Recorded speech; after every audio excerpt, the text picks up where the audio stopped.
Bismillahirrahmanirrahim. Assalamualaikum warahmatullahi wabarakatuh. Alhamdulillah wassalatu wassalamu ala sayyidina Rasulillah Muhammad ibn Abdullah wa ala alihi wa sahbihi wa man walah.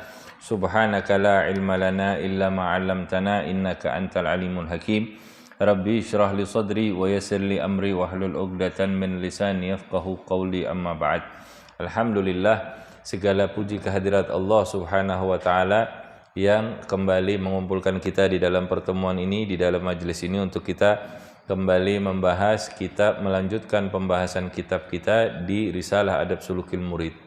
Pada pertemuan kita yang lalu kita sudah membicarakan tentang bagaimana hendaknya seorang murid memiliki adab ketika dia sedang mencari syekhnya, ya. Dan begitu pula hendaknya seorang syekh kalau datang seorang yang ingin berguru kepadanya, menjadi muridnya, yang meminta bimbingannya, tidak langsung serta-merta menerimanya sebelum menguji kesungguhan sang murid tadi itu dalam pencariannya untuk mendapatkan seseorang yang bisa memberinya petunjuk untuk menuju kepada Allah Subhanahu wa taala. Saya ceritakan waktu itu ada seorang murid, Al-Habib Ali bin Muhammad Al-Habsyi. Beliau ketika ingin bertemu dengan guru futuhnya, Al-Habib Abu Bakar bin Talib Al-Attas. Habib Abu Bakar bin Abdullah bin Talib bin Husain bin Umar Al-Attas. Gutub di zamannya juga ini Habib Abu Bakar. Itu sama Habib Abu Bakar, waktu Habib Ali datang ke pintu rumahnya, beliau ada di lantai atas. Ketika dia mengetuk pintu, yang membuka adalah orang yang membantu di rumahnya Habib Abu Bakar. Ditanya, siapa ente? Ana Ali bin Muhammad Al-Habsyi. Terus mau apa perlunya? Mau ketemu sama Habib Abu Bakar. Terus dia bilang, tunggu sebentar. Dia naik ke atas, ditanya, dia sampaikan, sang pembantunya itu tadi menyampaikan kepada Habib Abu Bakar, ya Habib, di bawah ini ada Habib Ali Habsyi. Mau ngapain dia? Mau berguru sama ente. Suruh tunggu di depan. Ya Habib, ini muridnya, anaknya Habib Muhammad Al-Habsyi. Habib Muhammad ini mufti Haramain, bukan mufti Mekah aja. Mufti Haramain, mufti Mekah dan Madinah. Ini anaknya mau datang sama ente, mau berguru sama ente. Dia bilang suruh tunggu di depan. Akhirnya turun dia bilang suruh tunggu di depan. Itu Habib Ali nunggu di depan. Sampai di atas itu selesai beliau makan sama tamunya, disuruh siramkan air bekas kobokan itu ke kepalanya Habib Ali Habsyi. Disiramkan ke kepalanya. Suruh lihat, ini orang ini bergeming apa enggak? Dia bilang enggak ya Habib. Dia masih tetap duduk berdiri di depan pintunya menunggu. Kalau begitu sekarang baru suruh naik ke atas. Ini seorang syekh kalau mau nyari murid diujinya sampai kayak begitu. Itu dulu Sayyidina Abdullah bin Abbas, sepupu daripada Rasulullah SAW. Beliau sahabat tapi usianya terpaut cukup jauh dengan Rasulullah, sekitaran 15 tahunan. Ya, sekitaran 15 tahun atau lebih. Itu beliau mendatangi seorang sahabat yang lain, yaitu Sayyidina Zaid. Sayyidina Zaid sudah agak tua usianya. Beliau datang di waktu siang, kemudian menemui Sayyidina Zaid sedang istirahat di waktu siang. Kemudian Sayyidina Abdullah bin Abbas menunggu di pintu. Itu dengan panasnya matahari, dengan anginnya gurun tuh bagaimana ya? Itu dia menunggu di depan rumahnya Sayyidina Zaid. Kemudian ketika dia sudah terbangun ingin keluar untuk sholat asar, ditanya, loh ini sepupu Ibn Amr Rasulullah, ada apa ente di sini? Saya bilang, saya mau belajar, kata Sayyidina Abdullah bin Abbas. Saya mau bertanya tentang ini, tentang itu, tentang ini, tentang itu. Katanya, kenapa ente enggak ketok? Dia bilang, saya takut untuk membangunkan Sayyidina Zaid. Dia bilang, enggak begitu. Kalau ente ketok, anda bakal keluar. Kemudian mereka bersama-sama pergi ke mana? Ke masjid. Sayyidina Zaid naik ke atas tunggangannya, kemudian dituntun sama Sayyidina Abdullah bin Abbas tunggangannya itu. Kemudian dia bilang, ada apa ini wahai putra pamannya Rasulullah, sepupu daripada Rasulullah. Kemudian kata Sayyidina Abdullah bin Abbas, begini kami diajarkan oleh Rasulullah berperilaku terhadap orang-orang tua kami. Kemudian Sayyidina Zaidnya turun dari tunggangannya, dia ambil tangannya Sayyidina Abdullah bin Abbas, kemudian dicium sama dia. Terus dia bilang, nggak pantas nih, saya muda, antum tua. Dia bilang, kata Sayyidina Zaid, begini kami diajarkan oleh Rasulullah berperilaku kepada keluarga daripada Rasulullah SAW. Begitu orang-orang dulu tuh. Ketika mereka ingin menuntut ilmu, yang ditundukkan adalah hawa nafsunya dulu, keakuannya dulu, baru mereka belajar tentang ilmu. Kalau orang sekarang kayaknya hal itu amat jarang terjadi. Yang penting anaknya bisa pinter, bisa pinter, bisa pinter. Adabnya bagaimana? Nggak jadi ukuran. Makanya di sekolah-sekolah itu ukurannya adalah nilai ranking. Untung sekarang udah nggak ada ranking ya. Tapi adab itu apa dinilai sekarang? Enggak, kurang saya kira. Ya. Nah, seorang murid harus beradab kepada syekhnya. Seorang syekh juga punya kesungguhan di dalam menuntun si murid tadi itu. Dan dikatakan, dilanjutkan daripada pembahasan ini, wa hadza kulluhu fi syaikhil at-tahkim. Ya, semua ini diharuskan bagi seorang syekh yang akan menghukumi segala hal pada dirinya, pada diri si murid tadi itu maksudnya. Ya, kemudian disyaratkan bagi seorang murid agar dia melazimi gurunya tadi itu layaknya jenazah di hadapan orang yang memandikannya. Kalau jenazah bisa nolak nggak ketika dia dimandikan? Nggak bisa. Mau diputar kanan, mau diputar kiri, mau diangkat separuh badannya, dia ikut-ikut aja. Begitulah kedudukan harusnya seorang murid kepada seorang guru, syekhnya yang akan membimbing dia ke jalan Allah Subhanahu wa taala. Dan dia harus berperilaku seperti bayi bersama ibunya. Bayi kalau sama ibunya nurut nggak? Nurut ya. Nggak bisa dia ngapa-ngapain. Nah, hal ini bukan sekedar perilaku fisik. Bukan sekedar perilaku fisik, tapi ini lebih kepada perilaku hati. Bagaimana ruhani kita terhubung sama guru kita, kemudian memasrahkan dirinya terhadap segala keputusan daripada gurunya tadi itu. Ini perilaku hati, bukan perilaku fisik. Kalau cuman perilaku fisik, di depan gurunya kita bisa berperilaku kayak gini. Ntar di belakang gurunya dia berperilaku lain mungkin, kalau urusannya fisik. Tapi kalau dia punya ikatan batin yang kuat sama gurunya, mau ada gurunya di depannya atau dia jauh dari gurunya, urusan hatinya tetap terikat sama gurunya. Dia nggak akan melakukan sesuatu yang aneh-aneh di belakang gurunya. Satu kali murid daripada Habib Umar, saya diceritakan. Jadi satu muridnya Habib Umar, ketika beliau sedang belajar, si anak ini sedang belajar, muridnya ini sedang belajar kepada beliau, perilakunya bagus. Tapi begitu dia pulang ke kampung halamannya, mulai sedikit banyak dia menjauh dari thariqah gurunya, dari gaya jalan gurunya. Dia mulai terpengaruh dengan lingkungan, masih muda, normal. Kemudian diadukan keadaan itu oleh kawannya yang lain. Wahai Habib, ini si fulan begini. Oh iya, akhir. Ketika apa katanya Habib Umar?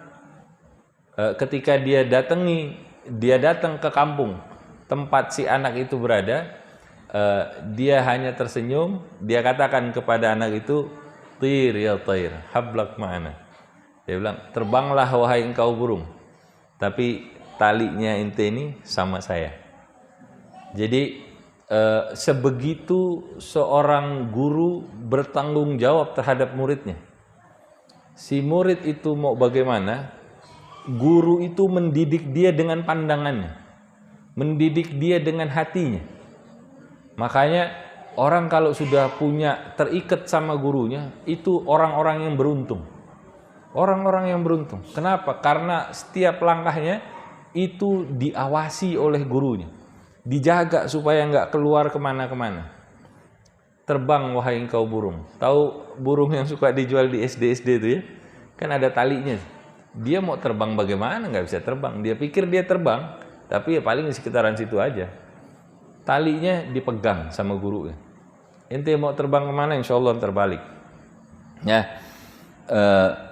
Tapi syarat ini tidak berlaku untuk syekh yang didatanginya sekedar untuk mengambil keberkahan. Kalau kita mau belajar, dianjurkan belajar ke banyak syekh nggak apa-apa. Saya mau belajar ilmu nahu di sono, belajar fikih di sini, belajar bahasa di situ, belajar mantik di sana, belajar tafsir di tempat yang lain. Silahkan, sekedar untuk mengambil keberkahan. Tapi yang dimaksud guru di sini adalah murabbi, mursyid, orang yang menuntun kita bukan hanya akal kepintaran kita saja, tapi lebih menitik beratkan kepada ruhani dia untuk bisa berjalan di jalan menuju kepada Allah Subhanahu wa taala. Kalau sekedar mengambil keberkahan, dianjurkan justru ke banyak syekh. Ya. Selama dia tidak bertujuan untuk menjadikan setiap syekh yang didatangi itu sebagai orang yang menghukumi dirinya, yang ngurusin dirinya. Ini ibarat kayak dokter. Kita sudah cocok sama satu dokter, dia punya rekam medisnya kita, jangan pergi ke dokter lain. Ini saya punya cerita juga. Jadi ada satu orang punya masalah dengan urusan tubuhnya. Dia sudah datang di satu tempat ini, di satu dokter ini, kemudian dia bilang, saya punya penyakitnya begini. Oh iya, Anda tahu penyakit ente. Dikasih obatnya, dikasih resep sama dia.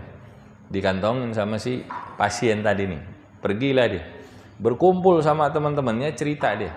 Bahwa saya punya masalah ini begini, begitu, begini, begitu. Teman duduknya ini ada juga seorang dokter. Dia bilang, dikasih obatnya apa? Dikasih, lihat resep ini. Kata temennya yang dokter tadi itu, dia bilang, ini nggak bagus nih obatnya, atau bagaimanalah tuh obat. Dikasihkan ini lebih bagus menurut dia, lebih bagus. Akhirnya yang resep dari dokternya yang benernya itu nggak dipakai sama dia. Dia pakai resepnya orang lain, dokter lain. Kemudian dia beli, dia minum. Akibatnya apa?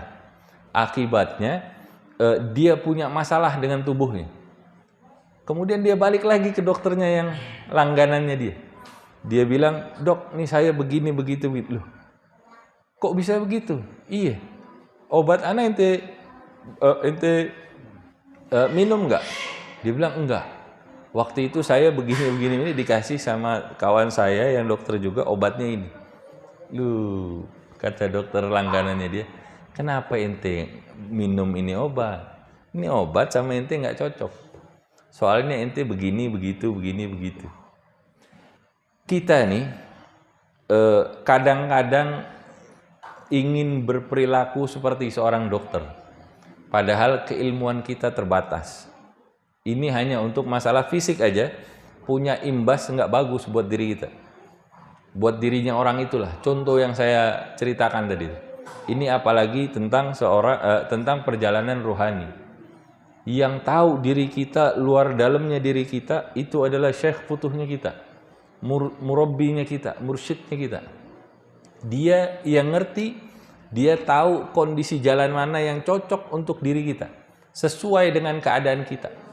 Ya, maka bukan tidak diperbolehkan, boleh.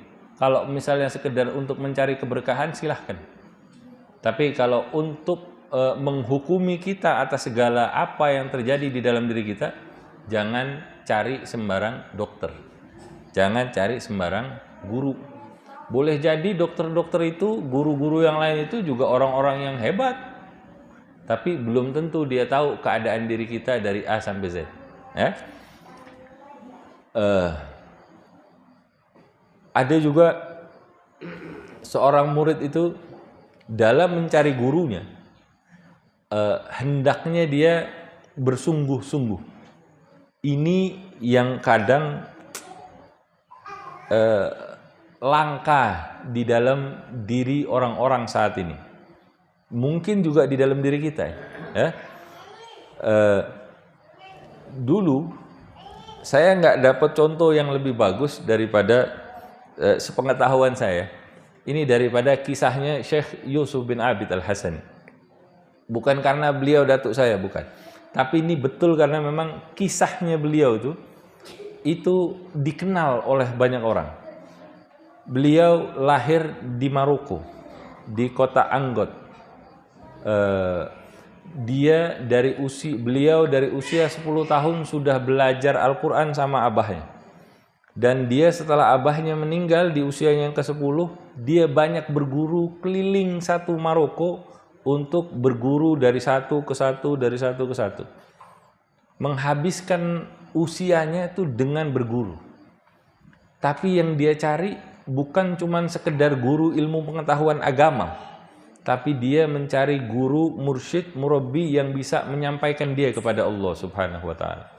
Setiap dia datangi satu orang guru, dia tanya, apakah engkau guru futuh saya? Dia bilang, bukan. Ini di jabhah inti, di kening inti, tertulis itu tulisannya masyrik. Dia orang Maghrib, orang Maroko. Maroko dulu tuh namanya Maghrib. Di kening ente itu tulisannya masyrik. Guru ente bukan di sini, masyrik. Pergi ke arah timur. Itu kalau tahu, ini Afrika, pojok kiri atasnya itu adalah negara Maroko. Itu di barat, kiri atas ya. Kemudian disuruh perginya itu ke timur, ke arah Mesir. Kalau tahu petanya Afrika itu, Mesir itu di pojok sini, Maroko di pojok situ. Dia pergi ke arah Mesir, lewati Tunisia, dia lewati Libya, sampai ke negeri Mesir. Itu mayoritas dijalani dengan berjalan kaki. Ini atasnya benua Afrika. Dia langsung jalan langsung ke Mesir. Di tempat mana dia ketemu suatu orang guru, dia lazimi gurunya dulu, dia duduk, kemudian dia tanya, bukan katanya, guru ente di Masyrik, di timur. Sampai begitu terus sampai dia sampai di negeri Mesir. Di negeri Mesir dia duduk di Al-Azhar. Al-Azhar ini sudah tua, universitas tua. Universitas Islam tertua di dunia ini bukan Al-Azhar, tapi Al-Qarawiyyin. Al-Qarawiyyin itu adanya di Maroko. Tapi Al-Azhar juga terkenal.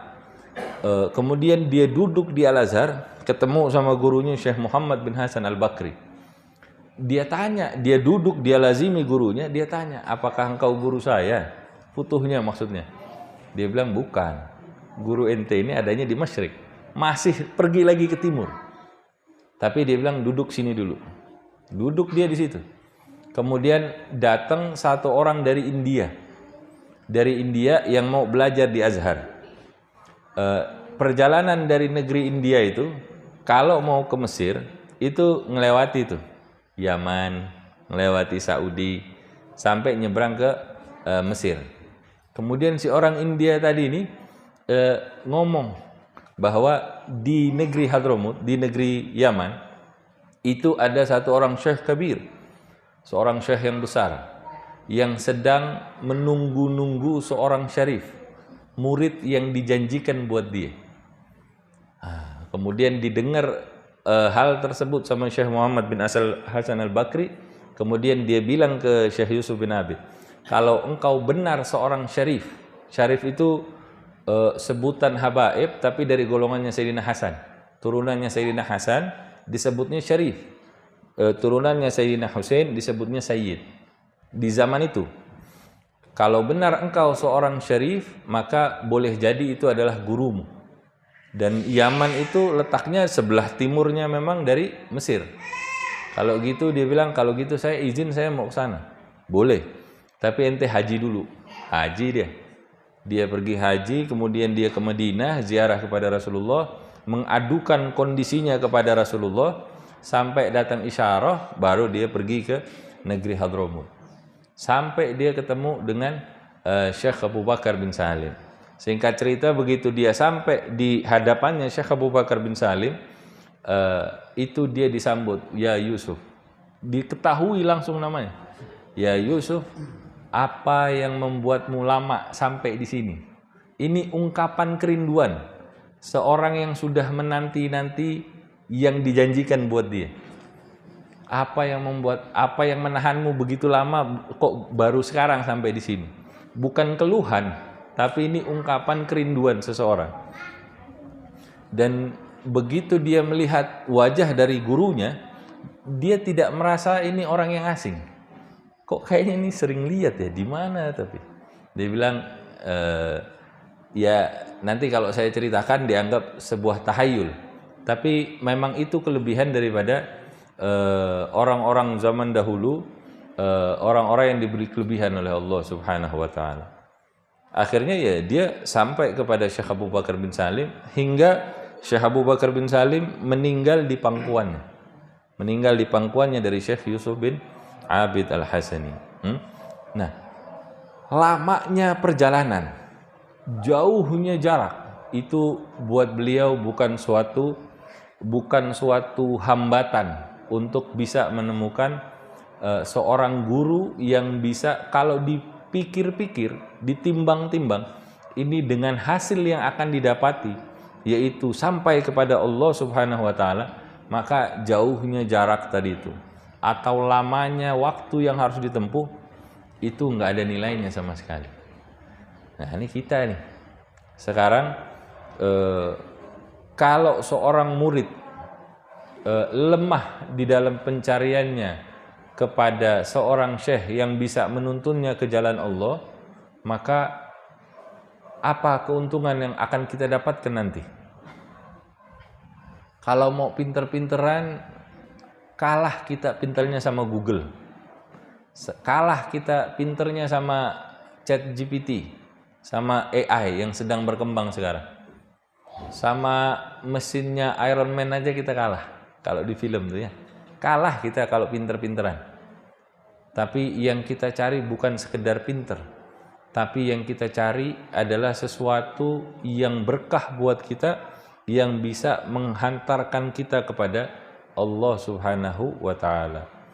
Jika seorang murid tidak menemukan seorang syekh, maka hendaklah dia terus-menerus, dia bersungguh-sungguh, dia giat dalam usahanya, dan memiliki keteguhan yang sempurna untuk meminta kepada Allah Subhanahu wa ta'ala, mengemis kepada Allah Subhanahu wa ta'ala agar didatangkan, agar dibukakan siapa syekh yang bisa memberikan dia petunjuk untuk bisa mencapaimu, hai Allah Subhanahu wa ta'ala.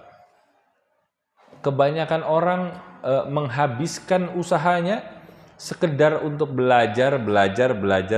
Enggak salah, bagus, belajarnya enggak salah. Tapi yang kadang dilupakan adalah memohon kepada Allah Subhanahu wa ta'ala agar Allah datangkan, bukakan jalan buat dia untuk bisa bertemu dengan gurunya yang bisa menyampaikan dia kepada Allah Subhanahu wa ta'ala. Dikatakan, maka dia, Allah Subhanahu wa ta'ala, yang mengabulkan permintaan orang yang berada di dalam kesempitan, pasti akan mengabulkan permintaannya. Permintaan murid tadi yang minta kepada Allah, dalam keadaan dia bersungguh-sungguh, kuat, gigih dia dalam permohonannya kepada Allah, pasti diberikan oleh Allah Subhanahu wa ta'ala. Dia Allah yang menjemput tangan daripada hamba-hambanya, pasti akan mempertemukan dia dengan syekh yang dicari-carinya. Kadang-kadang seorang murid mengira kalau dirinya itu tidak memiliki seorang syekh. Kadang-kadang maka dia selalu dalam pencariannya untuk mencari seorang syekh tadi.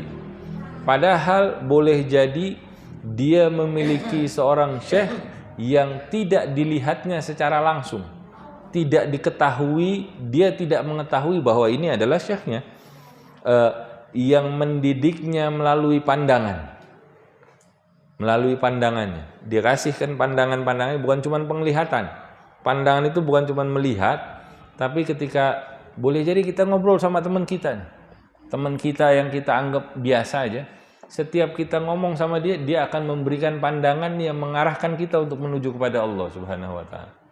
Kita nggak tahu kalau dia adalah sebetulnya syekh kita.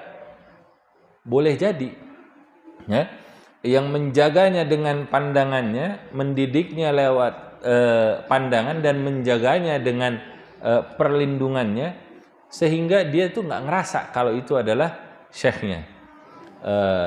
Dan pada saat ini kata Habib Abdullah bin Alwi Al-Haddad, ini kalau dibilang pada saat ini kurang lebih 400 tahun lewat yang lalu lah. Pada saat ini tidak ada yang hilang kecuali keteguhan. Ini di zamannya beliau. Padahal di zamannya beliau banyak orang-orang besar. Tapi dikatakan pada zaman itu yang hilang adalah keteguhan. Bagaimana kita di zaman ini? Sudah berapa banyak lebih yang hilang keteguhan itu. Maka ambillah sesuatu yang sedikit ini.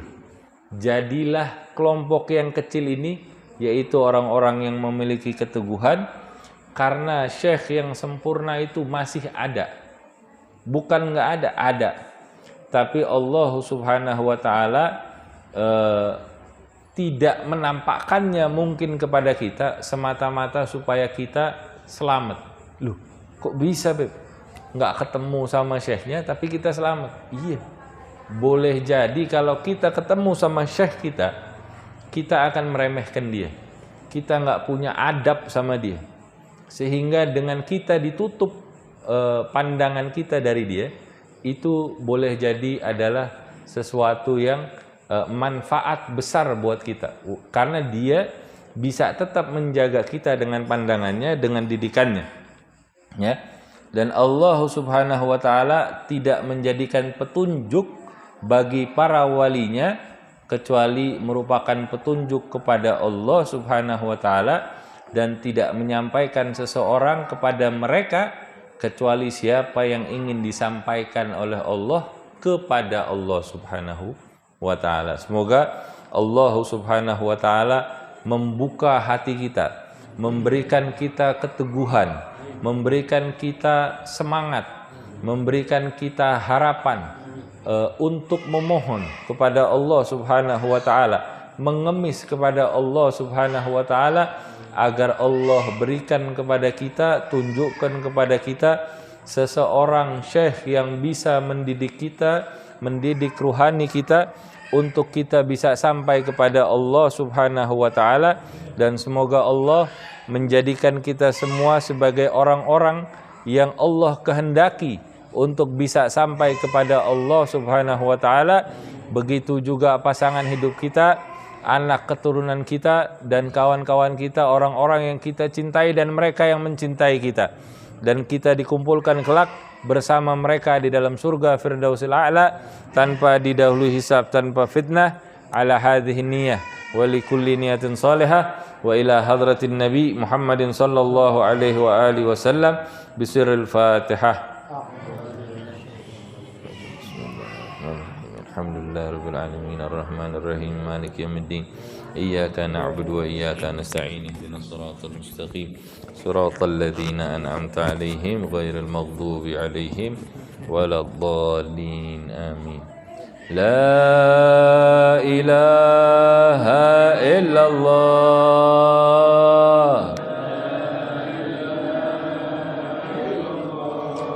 الموجود في كل زمان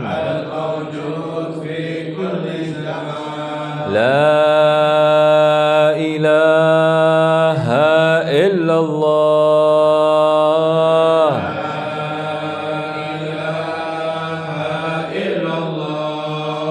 المعبود في كل مكان لا إله إلا الله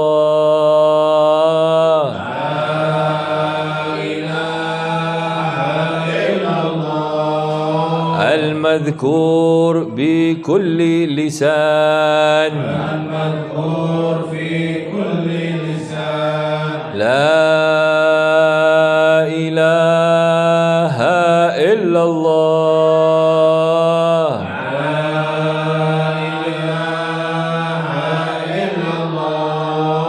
المعروف بالإحسان لا إله إلا الله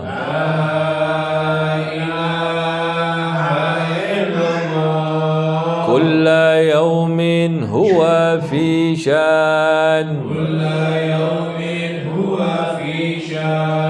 لا إله إلا الله